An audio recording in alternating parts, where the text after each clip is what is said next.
Joining me now is Democratic Congressman from Pennsylvania, Brendan Boyle. He is the ranking member of the House Budget Committee.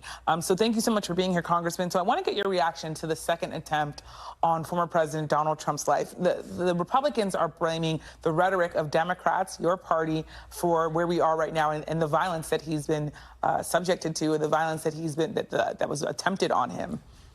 Yeah, well, first, I'm very glad that the Secret Service, by all accounts, did a wonderful job in the second assassination attempt. It looks like the lead group of Secret Service agents who scout out any location before the protectee goes there were the ones who discovered the would-be assassin, and they were able to neutralize him and then eventually capture him. So I give them credit.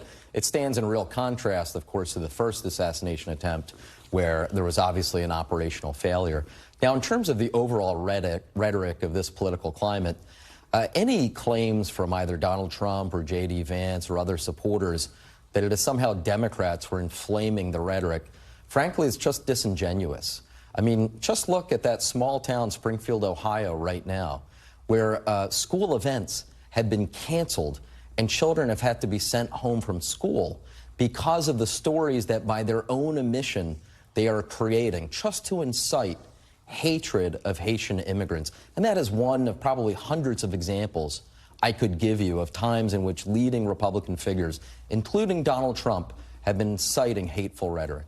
Well, I want to say specifically they're talking Republicans about the Democrats calling him a, quote, threat to democracy. What's your response to that? Is that language maybe problematic in your mind, or do you think that that's the proper description for someone who maybe some would say carried out January 6th or at least, you know, inspired people to do that? Yeah, you were just going to take the words out of my mouth. We are literally a few blocks away where, as Liz Cheney famously put it, Donald Trump summoned the mob and it stuck them on members of Congress, including myself. More than 140 U.S. Capitol police officers were injured as they spent many hours battling thousands of pro-Trump insurrectionists. Yeah. Are we supposed to pretend like that didn't happen? Donald Trump, even right now, is saying he would refuse to accept the results of this election unless he won. Yeah. I want to ask you now about the campaign trail. The latest poll in Battleground, Pennsylvania, shows Vice President Harris with a 3-point lead over former President Trump, though it's within the margin of error. But in that same poll, voters said they are worse off today than they were 4 years ago. Is the vice president's message resonating, you think, with people in your state of Pennsylvania? Well, I was just with Vice President Harris literally 2 hours ago in my hometown of Philadelphia.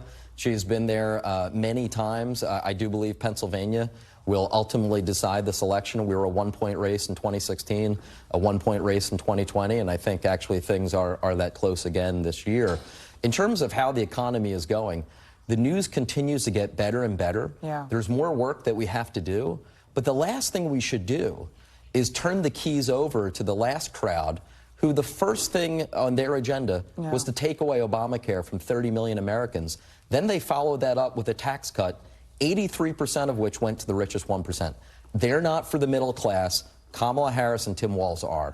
Well, Congressman, I want to ask you about my favorite focus group, which is my mother. She texted me during the debate and said, "What is fracking?" And Trump criticized the vice president for flip-flopping on the issue of fracking.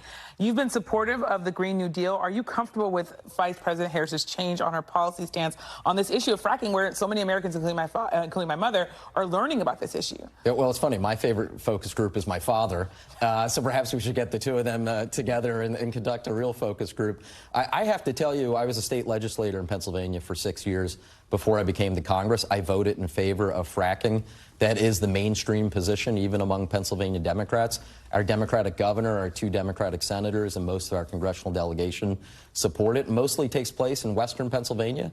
But the development of the natural gas industry in Pennsylvania has been part of the larger agenda for weaning us off more unsafe and dirtier sorts of energy sources. I think Kamala Harris ultimately arrived at the right position. It's the same position she's had as vice president, and she's made clear she will continue that position as president. Yeah.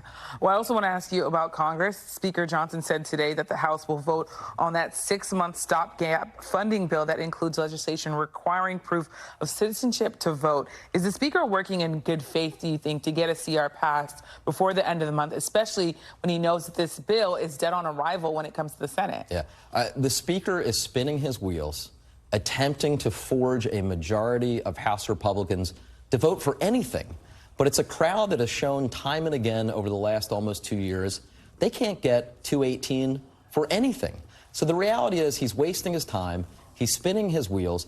The sooner he comes to the table to negotiate in good faith with congressional Democrats, then together we'll be able to avoid a government shutdown.